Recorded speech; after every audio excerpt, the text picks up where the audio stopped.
I, how's it going, my comic chat army? We're here with August Aguilar from Strange Comics. No, yeah, Strange Comic Films, or is it just Strange Comics? Well, it's originally Strange Films, and then we branched off to do Strange Comics. All right. So I've reviewed your first book, Cindy's Birthday Party. Can you tell us what was the inspiration for that one? Yeah, sure. So the Cindy's Birthday Party originally started as a short film. I did it back in 2018, and it's the inspiration behind the film itself was between me and my dad. I work with my dad. He lives in Philadelphia. I live in Knoxville, Tennessee, but we create films together. And he kind of had a small idea for a premise around Cindy's Birthday Party, and then we were in talks of doing another film. We had decided to kind of go with that approach, and then I rewrote his idea to making it what Cindy's Birthday Party, the film, is now. So later on in 2018, Cindy's Birthday Party, the film, was doing really well. We got it across like multiple film festivals across the country. We went to Long Beach, California to present it. Just a bunch of different like really fun successes for the film itself all around. So we got a really good response from the film, and it was a really fun film, especially since there's like kids involved. And then I was talking with my brother and that fall, and he was talking about what maybe some next steps we should do for Strange Films, and he actually suggested we should maybe try to do some comic books. So that when he said comic books, I just was like, wow, why didn't I think of that? Yeah, comic book sounds like awesome. You know, Strange Films is kind of like we put a lot of references, or at least our inspirations are from like a lot of pop culture, you know, over the years and decades. So Strange Films I would love to see. I think I can see it as a comic book. So that's what I decided to do. That fall I got in touch with my artist Tim Sparvero, and we decided to do the comic book together. And it took about 6 months, I think, for that first comic to really start getting some ink done and whatnot. And then I decided to adapt the one of our original films into the comic, and I thought Cindy, since it was such a success in film, it'd be a cool comic book. So that's how it started. Oh wow! So that's your first comic book ever? Yeah, my very first comic. Well, we absolutely love it. And it was really crazy because I never imagined in my life that I was actually ever going to make a comic book. So, and like I'm a huge, comic fan. I've got stacks of comics in my closet and everything, and I just, it's really cool to see that I can make that happen and actually have people, really enjoy it too. So. Right? Was the kids in the movie like family? Yeah, what I really love about Cindy's Birthday Party, the movie, is that it's actually a really, really family-oriented production. So me and my dad were, father and son. Jonas, the boy in the film, his dad played the chauffeur in the film. Cindy, the girl, her mom played the mother in the film. And then the guy who made the soundtrack, the score, his son was the boy at the very end of the film too. So everybody was all connected as far as family, mother, daughter, father, son. So that's pretty cool. Yeah, that's a cool story. So the Passengers, is this all like a connected universe? Well, I do like to think that because Strange Films itself, I've always kind of labeled it as like a shared universe of stories. So that essentially I'm taking like the Marvel formula of storytelling. So I like to think that, there are certain stories that are very connected, and there's certain stories that exist in the same universe. So I'll just give an example real quick. So like Strange Films, we have stories like Passenger, and then we have a story called Center City. Now these two are very, very different films in tone. One's set in Philadelphia. It's like a black and white crime noir series, and the other one's a monster film, more of like an urban setting, like a rural setting. So like they exist in the same universe, but they're not really crossing over at any time soon. But Cindy's Birthday Party and Passenger, I do kind of think they are somewhere close in the same vicinity, and that's really because of the Stranger. The character of the Stranger really kind of brings this evil entity in this town, and he is kind of like the main antagonist of everything that's going on in the Strange Film universe. So once he kind of rises, the Strange Film universe kind of creates itself, and no matter if he's gone or alive. He's created monsters and evil and just weird things. People, whoever has been around him has changed and stuff like that. So I like to think like the mother and stuff, Cindy and everything was kind of in effect of his rise, So yeah, they are in the same universe for sure. See, I was thinking more like Twilight Zone. You got all these creepy stories, but they're all happening kind of, I guess, at the same time. You know what I mean? Twilight Zone.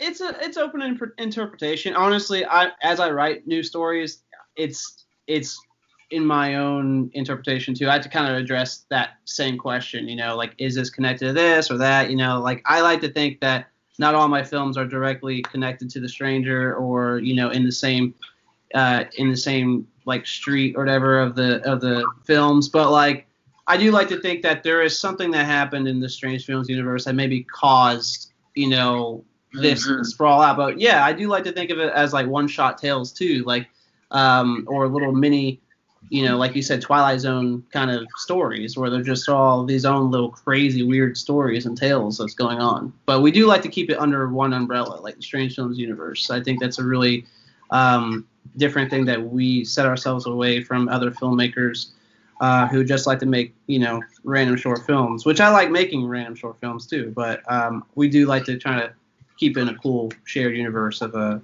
storytelling. Is the film for The Passengers out already, or are you working on it?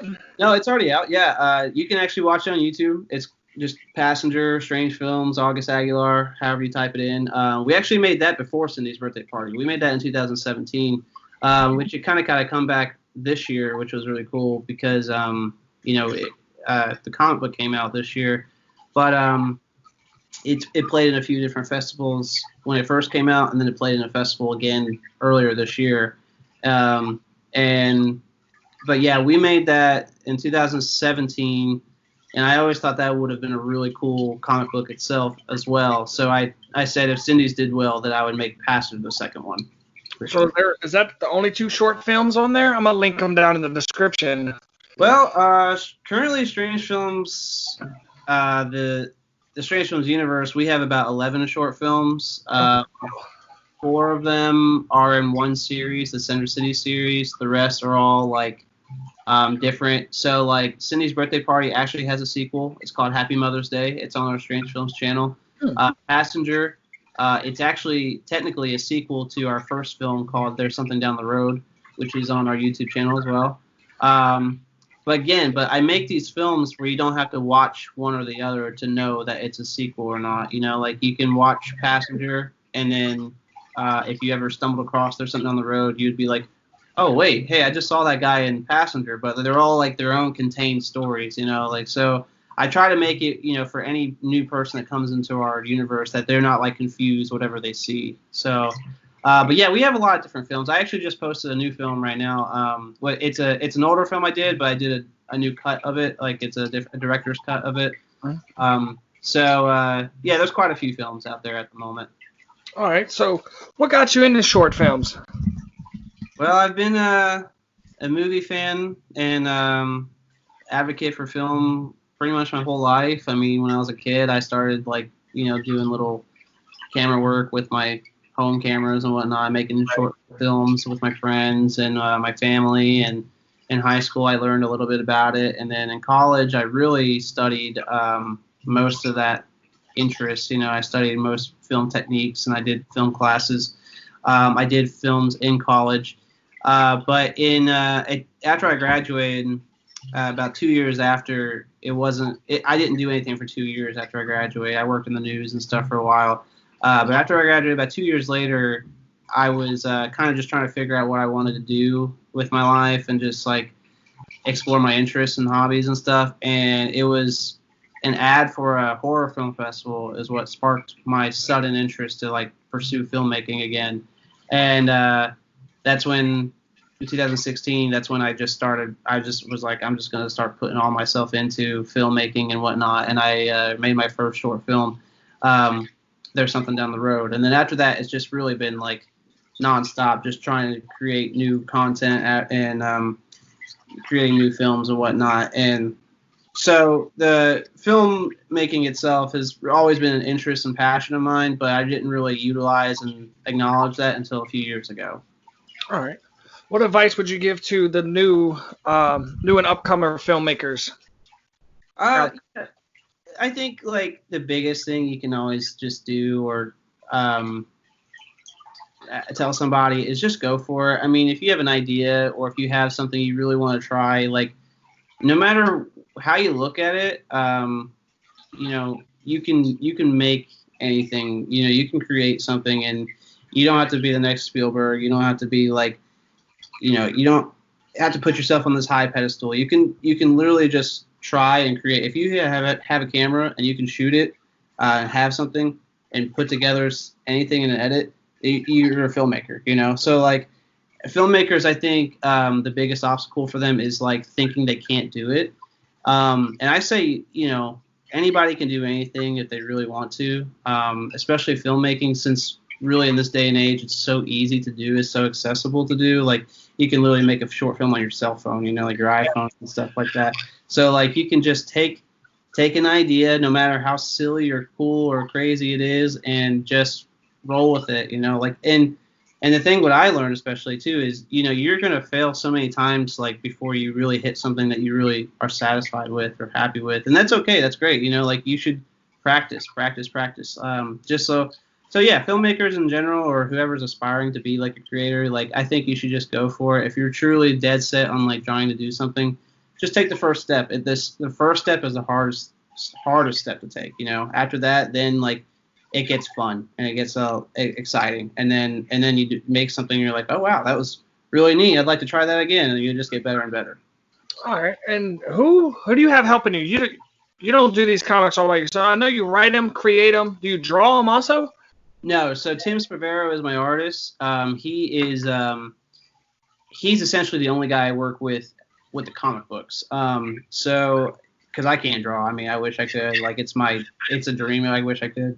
Right. But he's a magnificent, you know, artist.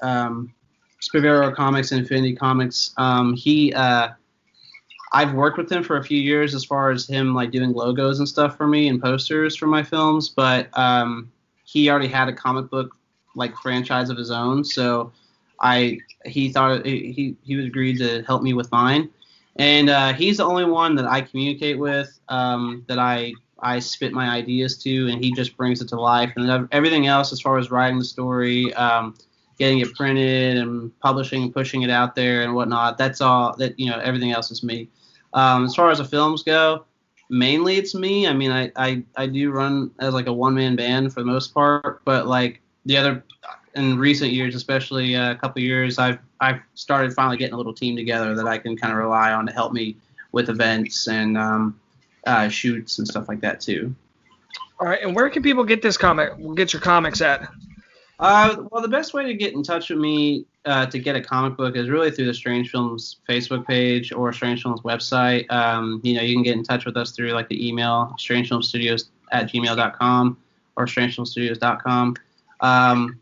We were in the process of making a online store so you could buy like our books and our posters and all that stuff, but we're still trying to figure out the ins and outs of that right now. So, but you know, I've had people who contacted me through Facebook and whatnot and just asked if they could purchase a comic book, and we just send them a PayPal link, you know, to buy it, and we ship them out to them the next day or two. So just through Facebook or our website, if you can just get in touch with us somehow, if you're really interested in getting a comic, then we'll get you hooked up somehow. Other than that, when we do local or regional events, that's the only other way people usually get our books from us. And do you do conventions all the way down here in Florida, or you just stay? I'd love to. I really would. Honestly, like last year we did 2 conventions, and it was cool because it was our first time actually setting up at conventions at Strange Films, and it was after we released our first book. That was only in Knoxville and in Kingsport, Tennessee, so 2 regional conventions. But this year, you know, before all the COVID stuff, unfortunately, we were booked for, I think, 4 different conventions all around the region, and then we were going to attend 2 or 3 more conventions outside the state as well. So we were really planning on getting ambitious this year, and then even next year we're going to try to expand further. So Florida would be an awesome. We had a film, Happy Mother's Day, play in Florida last year. Or late last year. I think it was in Orlando. So like, you know, we've had films play down there. We've had films play out west and up north and everything. And I'd love to hit those spots as well and physically show, you know, strange films up, you know. So as long as the world doesn't end, we'll get down there somehow. Right. Let's see what I was gonna ask. Kind of out of questions. Is there anything that you want to talk about that we haven't touched on? Well, what makes you love comics so much? Oh, I don't know. I just fell in love with comics the very first time I seen them. Mm-hmm. You know? It was kind of just like the Batman cartoons that kind of really got me into it. Yeah.